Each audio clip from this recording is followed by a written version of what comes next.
Hello, bạn on ta tao ở xuống nhà mua lụng như phai. In hoa mà bạn on lụng như phai, amen phai. Lụng hả, sẽ kinh lụng hả in hoa giống bạc sẽ kinh anh hế nha như bữa. Em tu tài, cặp xuống như nãy ở in hoa phụ su thiên hùng sẽ kinh anh hế nhỏ. In hoa mà mình nhâm cô, nhâm phá tay tại yết dùn mai như phai. Are there any visitors that are joining us today for the first time? Mai. Okay.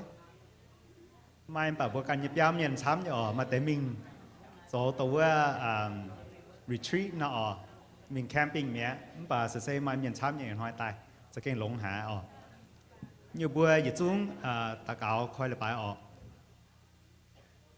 giờ thiên hoa giờ bữa lành sinh mày pun mày mày pun như bữa giờ chúng tôi cắt xuống yểm này in hoài phụ su mày giờ bữa sẽ kinh anh hé hà mày biểu cho như bữa giờ nằm ởที่ thảo in hoài tài giờ như bữa ỏi dàn khói nó nằm trả hồ bùm mày phụ su mày giờ thông mày bịa như bữa nhân hiếu bịa như bữa tao nhân hiếu ta chào trên như bữa on mày lành sinh siêu tinh siêu xuân bữa amen.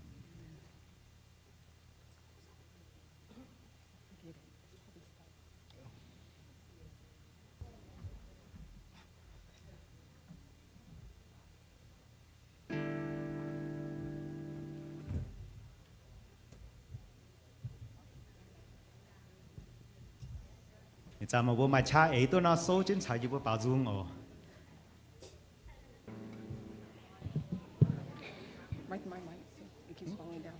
mà hai số với em bận tình hay nhú.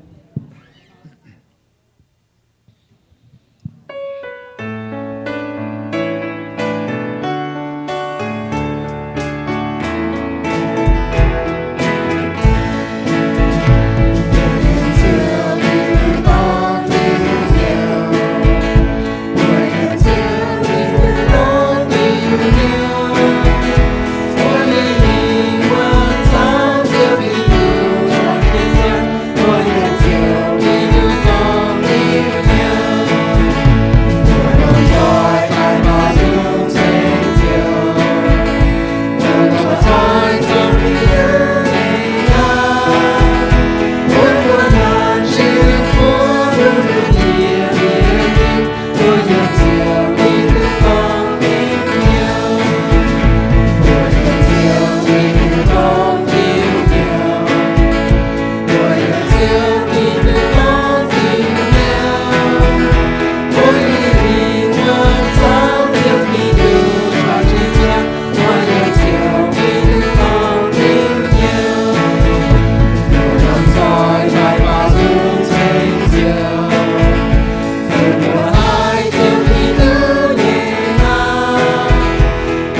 我当家往前多一点，爱是我之前有小让跑，我的家美丽长很好，我是南方东城我的爱，爱有东江多呀爱有边，我有见你，为什么东城？我要见就耶稣的家。随个啊。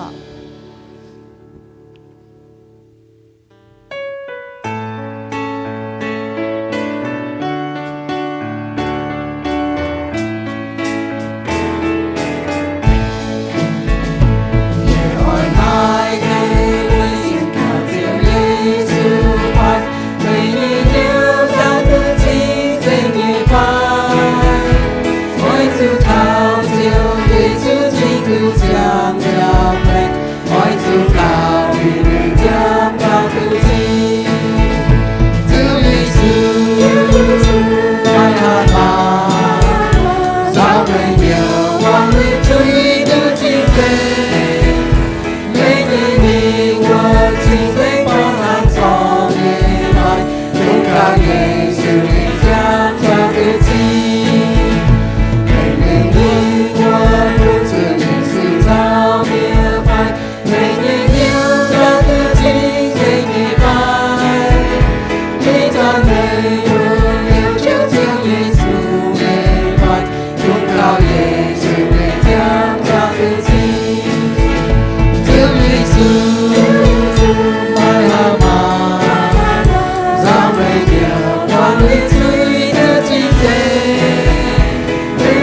trong giang hồ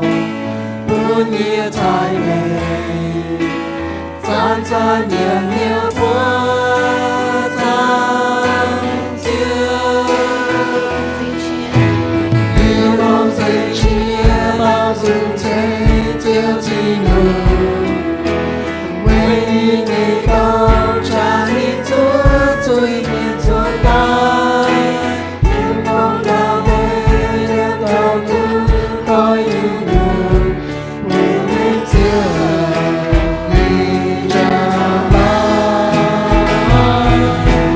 yêu mong dây yêu bao dung thế tiêu như đời quê tiêu nó đi lên tới bước yên từ xa mãi hai ta yêu ngày xây tháng ngày về từ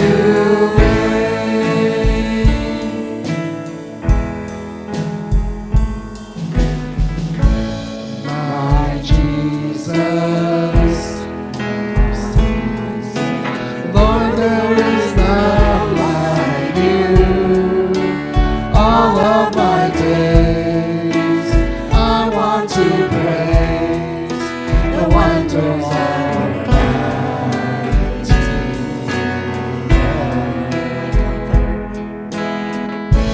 my comfort, my shelter, tower of refuge and strength. Let every breath, all that I am, never cease to worship you. Shout to the Lord, all the earth, let us sing. Power and majesty, praise to the King. Mountains bow down and the seas will roar at the sound of your name. I sing for joy at the work of your hands. Forever I love you, forever I stand. Nothing compares to the promise I am.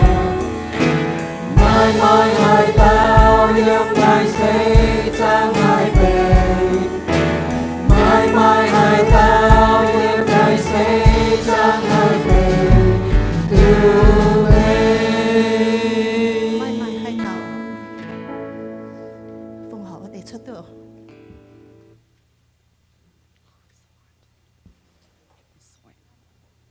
một phù họ thế cho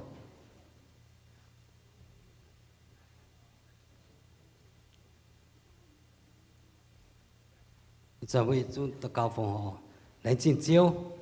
chiếu anh bèo chi bưởi chung có yêu có mùa anh tu chuẩn thật chiếu sinh tiền tại bà dung sinh chiếu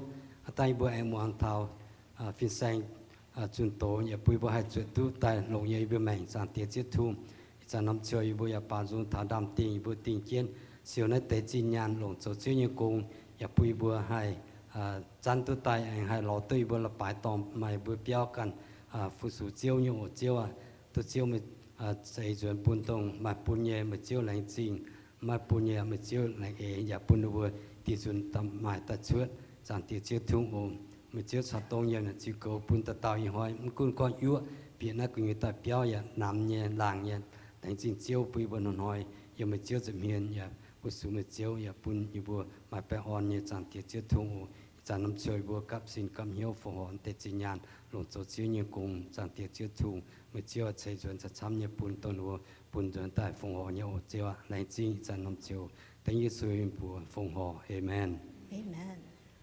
Hãy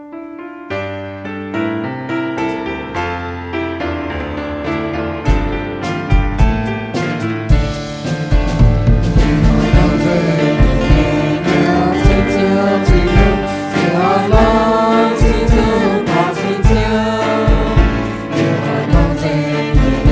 cho kênh Ghiền Mì Gõ để không bỏ lỡ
望成長吧。如果有今天有天真的，有愛光線給你真切記錄。哪怕天路隨着變遷，也愛不也要愛自感覺。未曾有沒有一場被你念住，也愛不也要愛自感覺。啦啦啦啦啦啦啦啦啦啦啦啦啦啦。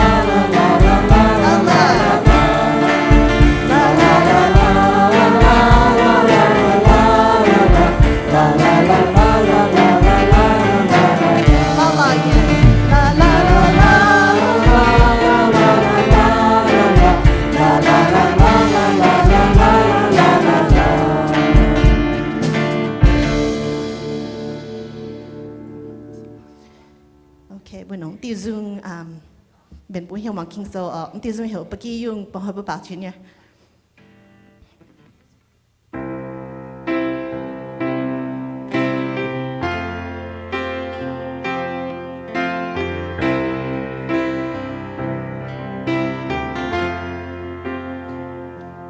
Dẫu ba kia dùng dẫu dịu câu chuyện dẫu buồn nhiên nhảy mê mãi xa hai nhiều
Amen.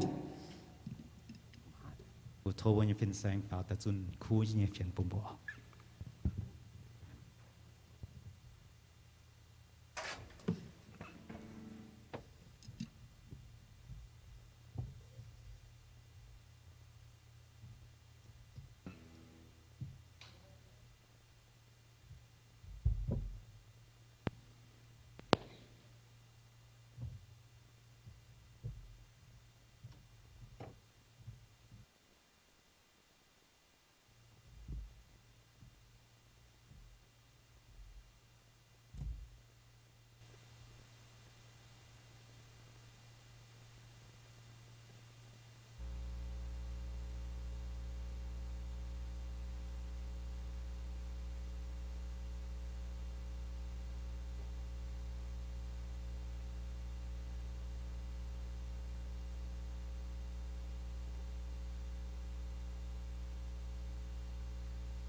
Low.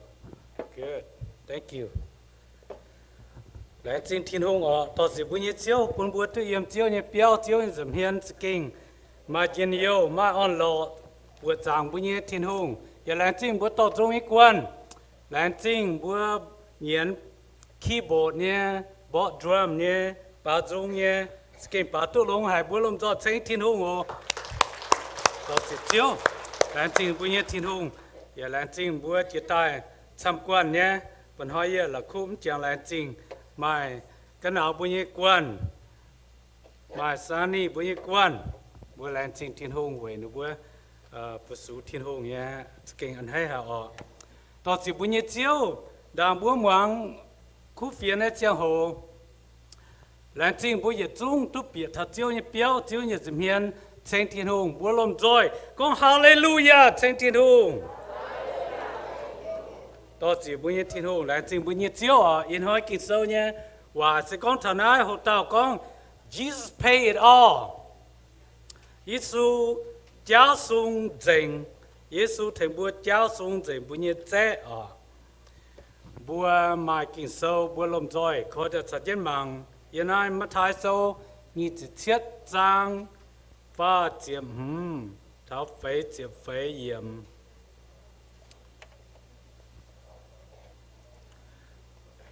Nên bữa cho Giêsu tin kiến tiếp giảng trả, anh cho nên nhớ lui hậu tai đâu mang về bún gói, cả hai nên bữa chuối chiến, bữa chúa mang chiến nín. Giêsu yếm Giêsu nhém gong cùng mà nên bữa phía chiến, cố nín bữa tế và gong, nó sẽ yêu thái miền nhé hùng Giêsu. Nếu bùa anh tin ý tao trả bèn, yếm Giêsu nhé cả hên,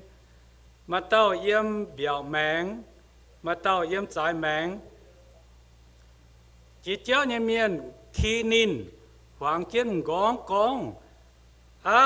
mày ở thế chẳng thiên hùng nhé biểu, cả buồn hỏi anh cần, thế chế ta ní,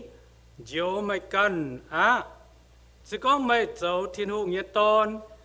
dìa tiếp giảng trả tai ma, sai miền phía chào giáo lệ như phiền sang, chào miền cổ phiền hang nhé chết nín bùa con, nín diệu tu miền bà mà hai diệu nín can lọ, nín cháu ít thái miền nhé hùng, sẽ con nín ít dàn yếm tiếp giảng trả dìa tai. Ye bùa chiều xiên nên nên khảo thiên hùng, ya con nên dấu thiên hùng ye tôn, uốn nhung bùa mang cá thiên hùng, ít dàn sẽ kinh ở diều nên phai mất diều, liềm tin nên ye cái hên uất thế, trả beng phiền hăng nhẹ con khi nín chiếu yêu tổ chỉ tin hùng thốt chiếu nhẹ sinh linh tổ chiến ia than chiếu nhẹ ia khôi là lan miền yên hiếu hay chip tu chiếu nhẹ tổ yếm chiếu su kỳ tu như bữa祷cáo amen bữa tu tổ liu kinh số như ở bữa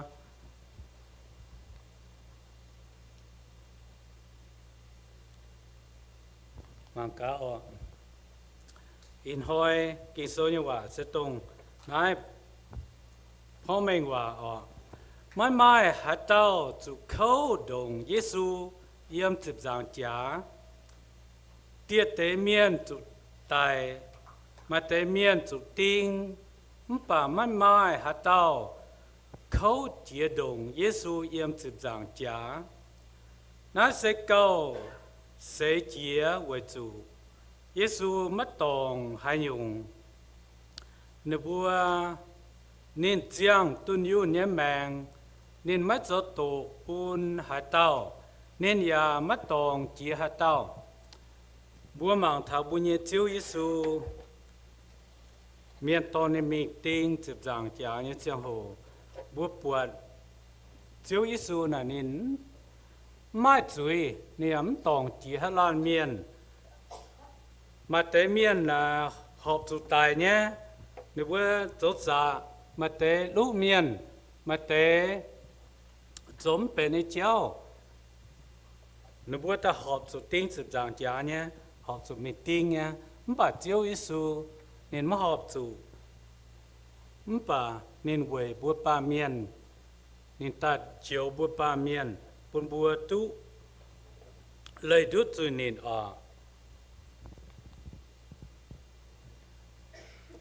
บัวมังทำเตะ为黑掉注定接上家，不忙头 white cool fiction 呢，真的还不忙头，为黑掉注定接上家，第一是讲没代替罗马红家定接上家，是讲不把面东烟结龙爹呢，罗马quân triều như chẳng hồ tiền suy như cháu sẽ tồn nó để bia kín thì nhất kín bố con tội tệ hà lan miền tội tệ khung cha nếu bố cho mình tin sự giảng giá sẽ tự nhất kín tại nhẹ kín sẽ có mê bỏ lô ma bèn mê là chủ tin sự giảng giá nó sẽ tự nhẹ khang ta phàm khang sự con mày biến hiếu buôn lô ma hùng cha mày chủ tin tiếp giảng giá ta phải sự con mày hạ tăng miền cho tòng chuối mày chủ tin tiếp giảng giá sự con mày cho nâu tòng mày nhé chiếu biểu mày chủ tin tiếp giảng giá mà bia nhung nửa bữa lô ma hùng cha liệp tại như linh sẽ có hạt tao muang nửa bữa lệ chủ tin tiếp giảng cha nửa bữa con thảo Giêsu chủ tin tiếp giảng cha sẽเป็นตาฟามคังsẽ có mày biến hiếu bữa lô ma hùng cha mày chủ tin tiếp giảng cha nó sẽ chiếu su nửa bữa tao mình cố nín như chiều hồ nín có nín biến hiếu dỗ lùn tập bung chiều tin muốn hùng cha như vậy nó được bữa tao nín mình tin tiếp giảng cha bữa mà thấy Giêsu mất tan hả Giêsu tin tiếp giảng cha sẽ nửa bữa sai miên sai bia nửa bữa con Giêsu này con đi chỗ tin hùng hết ton đi chỗ Messiah đi chiếu luồn của nhé miên mang lấy nhé miên nửa bữa chỗ ton đi mình tin tiếp giảng cha bà chiên kỳ số con sẽ mất dễ hàng nó kỳ số con Giêsu ni cần nhún chiếm đi thao tiếp giảng cha nín tài với bữa ba miên dễ như phải nín tí bữa ba miên nín cháu thiên hùng tòn mà tao cho tôi nín tính sẽ có niệm lén tài mà tao chỗ tu nín mà tao tiếng tu nín chiếu số con thì chiếu vào hang dễ hiểu dễ phiên miên nó thiên hùng phú chia thiên dễ hoàn phiên miên kita ta thế nín bà chiếu số nín nhún chia nín thao chụp giảng trả nó sẽ phó mình với tiểu Giêsu rồi mình thao chụp giảng trả ở với hết tiểu Roma tình miên okay với tiểu Roma chán tình miên nhé chú ý nha hắn có ý chán hỏi the man judge na court system na sẽ có tao tòng chú ý na được bữa tôi mình cho ta enu lấy tình à với hết tiểu Roma tình miên nhé chú ý ở chỗ phải phim cái bữa con why Romans crucify people a warning to others nếu bữa chỗ phải phim với chỗ Roma nếu bữa mà lấy hết tình miên nhé chú ý nhé sẽ có bốn muang lấy yên nam qua phiền hang nha sẽ có bốn muang lấy ở chỗ tình chú ý giảm bữa chỉ ta hung tiệt Donald Trump bữa bữa này phải non hỏi tôi này phá sản có nhớ nín trên là bữa này tòng lò bà mai phải phí miên mà tếตัวตัวเจียนนี่เมียนไม่นินตายตอนนินมิงโกนินหอยนินบุปผาทนายยังไงเสร็จโจยุงใจไปเท่ายีบัวโลมาไม่ลิงไม่ลิงจะก็ไม่ต่อเตะยีบัวเจียวโจปุ่นไม่ช้าโจปุ่นไม่สินมูลsao hiểu bùi nhé sẽ mấy to tệ y bùa nhé liền y bùa chỗ nái bùn mây nái sẽ con thằng nó bùa về hết điều lô ma miền chủ tình chuối để yết kiến Giêsu chủ tiêm môn yếm chụp giảng trả Giêsu chủ tiêm môn yếm chụp giảng trả nên tin chụp giảng trả kinh nhớ hay như gì ya chủ tài bữa mảng tháo nếu bữa chủ tôi mình tin như miền yếm lộn hoa như chiang hồ na nếu bữa lấy chàng lô ma như lấy chàng nếu bữa tôi mình sẽ có hết đâu mảng lấy tòng lấy tôi tệ hùng cha nếu bữa tôi mình tin dịp giảng cha bữa mảng tháo chiếu Giêsu nên mất tòng lấy Pilat chúng con yết cha mang thế à Giêsu mất tòng hay nhung chuối mà nhung chuối chỉ tu tài bà nika nè phí miên yêu thái miên nè phí tổ Giêsu mình tin nếu con nên biến hiểu nên coi lo và Mô-sê lấy mà tổ lấy là nó bớt tổ nên mình tin chụp giảng trả nên điều choว่าจะเก่งแย่ให้ยตอง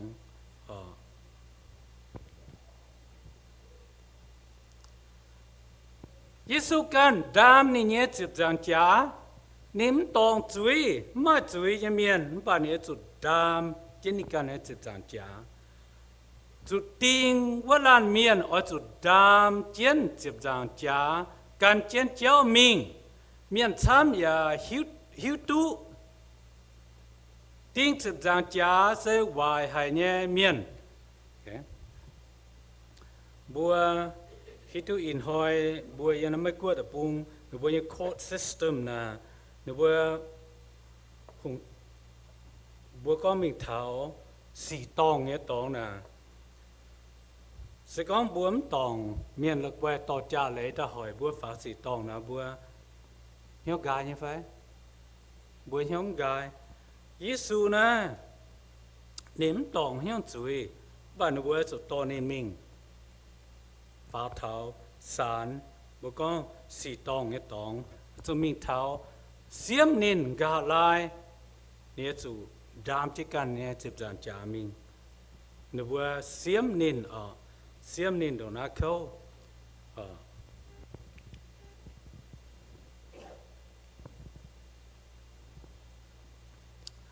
nên bữa chót nên nhé lui hậu bún gọi bữa màng tháo chân beng chót nên là hậu nên chú chiến là hậu nó bữa chia rút mình to mình hắn nó chỗ bún gối lưới hậu tại đâu Giêsu điều chân lệnh kén nhé tông nóm cho hậu nó bữa to Giêsu mình tiền chân dịp rằng cha lệnh kén nhé điều choว่าto này là hậu tại đâu mà cả hát thao tu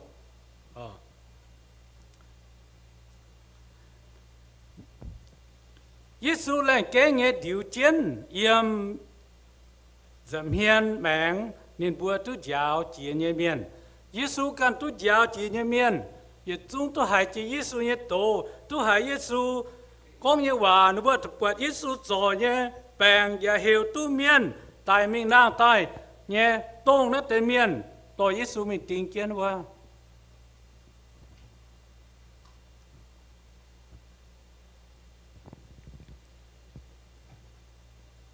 cô nên nhé hòa nó sẽ yêu thái miền nhé hung Giêsu nó bữa cố Giêsu nhé hòa nó bữa con nó đi走yêu thái miền nhé hung nó ta dùng cho phía chân bố con nó bữa nhé Pilat bữa governor nó bữa nhé governor tu phía chân tại hòa anh chú chỉ con nó sẽ yêu thái miền nhé hung Giêsu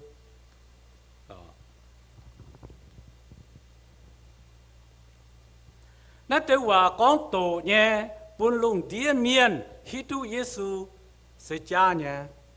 nếu bữa ơi tôn tế cha hòa mình hỏi mình con tổ buôn Giêsu buôn lùng địa miền buôn yên lại cái hết miền tu xiên nên tu can nên tu hoàng nên hòa mà ta là hang nếu bữa anh ý tao chân trả ya tiên chân chào Giêsu bữa bữa này phải nôm chiang hồ này bữa tông bữa tây y tao trả beng chân trả ta học tụ tài á tại bữa chỉ tu tiền chuối với số bữa tại miền phải lưu miền hay miền phải Giêsu cũng vậy đi Giêsu xin dạy cái miền tuân yun nhân miền hăng Yohan con mà nó bắt tòng chuối nhé bậc kỳ dùng bạn tụ tài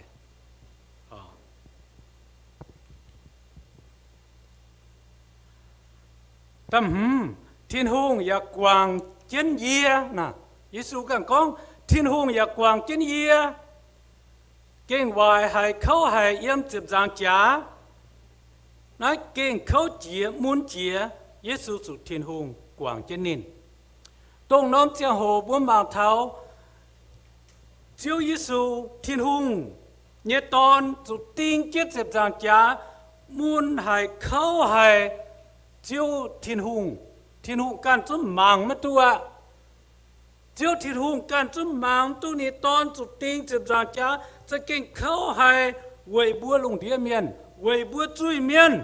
Giêsu yếm ba điều chân tinh chân thiên hùng quyền con em hiền ni chút màng tu sẽ có mấy búa ni tôn muốn hấp chỉ ni tôn miền tôn búa ni tôn mình tinh chết chụp giang cha yêu bữa tiêm muốn tiêm khâu bữa cho tôm miên tiêm ma miên bữa mảng tôi phải nhưng hắn ta bữa mảng tôi sẽ very very painful bữa mảng tôi kinh khâu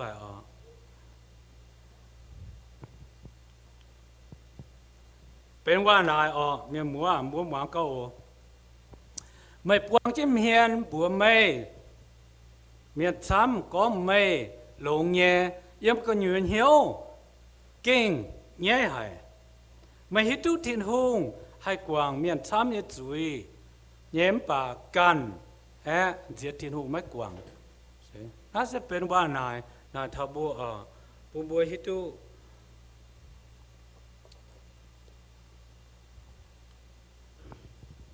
sẽ mớiว่าGiêsu เป็นป้าเมียนเทงบัวเจ้าเจ๊yếm sấy chàng nên mãi chuối ya mai tuân yun nhé mèng với chú nên châu ba miền ya mai bám chuối nên to búa nhé chuối minh tháo diệp giang cha thêm búa chia sung nên nàng tai về bún kỳ tù miên hai biểu đút Giêsu mất dậy cháu tí tiền mất dậy cháu chiến mình Giêsu cháu sung dình okay nói chiến hậu miệng mất tôi à bữa ta xiên Giêsu cho bữa nhiêu chiếu cho hồ quân bữa nhiêu chuối đại hồ lom lung lom đào hồ Giêsu cháu sung dình mất dậy cháu tí tiền phải cháu cho mình mất dậy hả nó mất dậy mua payment card mất dậy pay house quá ồ ya hà nhiều cháu cho mình payment mất dậy hả nó Giêsu giật dùn hả cháu sung dậy bữa chuối nó sẽ bữa nhiêu chiếu à bữa nhiêu chuối lom lung lom đào hồ bữa ta xiên nín thâu nên cho bữa nhiêu chiếu cho thiên hùng nên quang dành bữa nhiêu chuối kỳ sau con bữa yếm bung lung con rồi mình đốt hoa bung lung con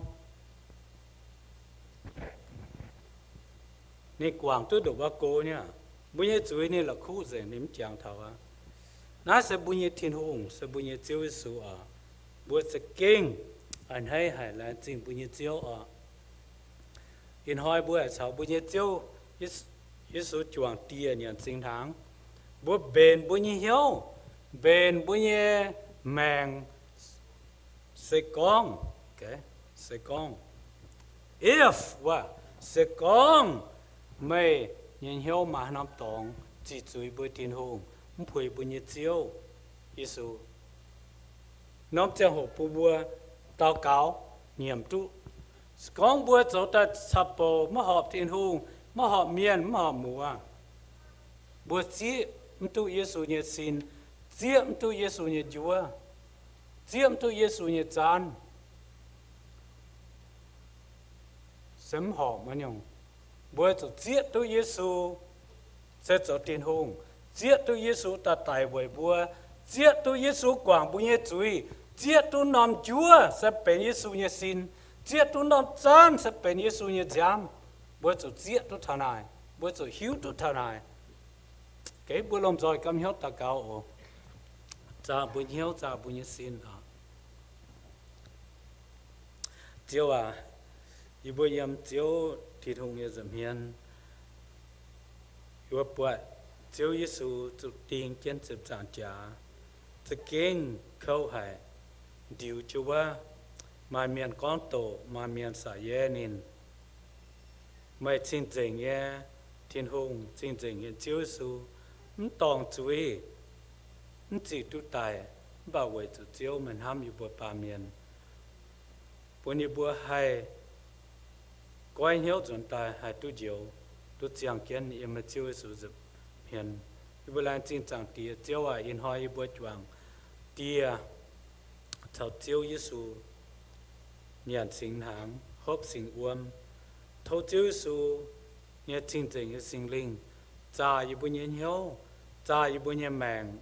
con hắn năm tòng cho tấm phủi chiếu mà họp yêu bữa thiên hùng mà họp yêu bữa nhiên chiếu nhiên hiếu thầu chiếu Giêsu bèn phim nha quảng yêu bữa nhiên chuối chiếu à thầu chiếu Giêsu nhận sinh linh biệt ta cho chiếu cho yêu bữa thiên hùngต่อเจ้าบัวยังดอมจินเจียวหวังให้ยังหอบเจียวเนี่ยเจ้าโทเจียวกันก็อยู่บนเหี้ยวเย็นอยู่บนเนี่ยเย็นอยู่บนเนี่ยเฟียมฟิงแต่การหลงเจียวโออยู่บนลานจริงจังตีเจียวว่าเบื่อตาเก่าเต็งยิสุเนี่ยบัวเอเมนแต่กินโซเนี่ยว่าอย่าก้องตุชิงเนี่ยอ๋อยังไงบัวเป็นเส้นทางเนี่ยสุดตัว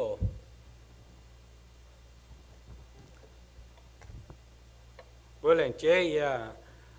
hát chàng ya lãng trình thập pháp yếu nên bèn sinh hàm bế nên ở chủ lý lấy ta công xăm nhé thiên hùng giải phúc của mày chân bữa ya chung mài buồn check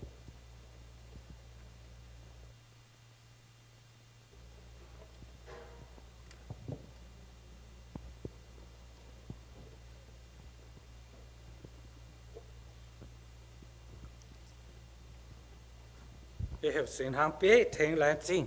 thiên hùng chúa điểm chan như thế nào okay như vậy chú ta cáo hành trình chiếu thiên hồ ô vừa là hành trình chiếu thiên hồ in hồi đây là chế nhiệt hồi chương trình nhiệt hồi chiếu vừa dầu đi bài thảo đàm tiền vừa chẳng thảo chiếu nhẹ in những điều đó vừa thảo nằm chẳng hộ vừa thu chiếu chẳng tiền hàng vừa là hành trình chiếu nhẹ in vừa to chiếu vừa bầu nằm dưới vừa chẳng thảo chiếu tại tiếng chiếp giảm trả liệu chất trả như bố chiếm thì vừa mở tàu miền truy xia dừng bút duy giáo vừaเป็นtrình dựng tài vừa to chiếu nhẹ in ý chán vừa nhận câu năng qua nhận nằm dưới chẳng thảo chiếu như xin tại chiếp giảm trả tí vừa giả lệnh trình chiếu nhẹ in hô chia thì vừa miền chất duy người thấy không hay không nằm chan và chẳng thảo chiếu như chiếm thì vừa giáo duy thì vừa miền chất mở tài duy buồn như vừa tốt sinh dựng tại yểm chưa dựng miềnเป็นจริงใจนามยองที่เพื่อลงหอยจุนี้จูงมันสิเจ้าที่ผู้กวางเรียนผู้ต่อเสียในชาติเพื่อสัจเจ้าจังตีอย่างห่างผู้ต่อเสียเต็งสื่อผู้ตะเก่าเอเมน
多謝前路。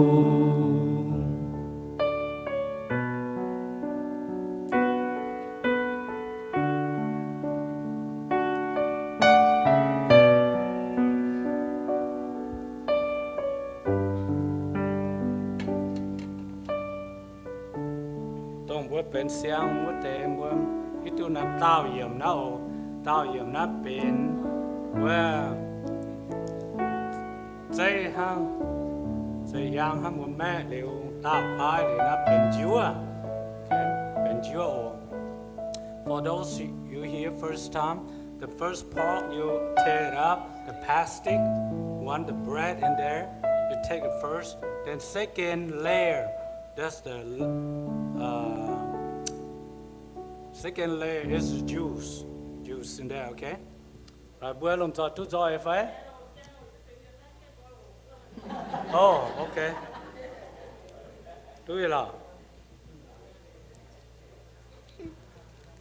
Na Chúa sẽ bế thảo Giêsu nhé xin ô hát dàn bún nhàn bún chàng thảo Chúa Giêsu nhé xin.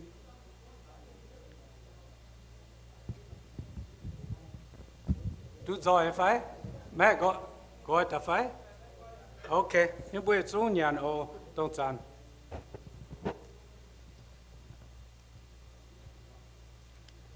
Rồi bữa mẹ tên nhé khang ô.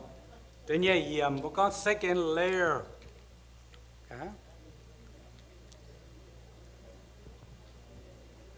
Kỳ sâu con bố bùa hát chàn bố hốp. Nó nằm chán bố chàng thảo chiếu su nhé giam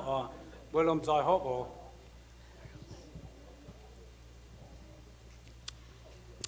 Thì xuống kỳ bang con amen. Amen.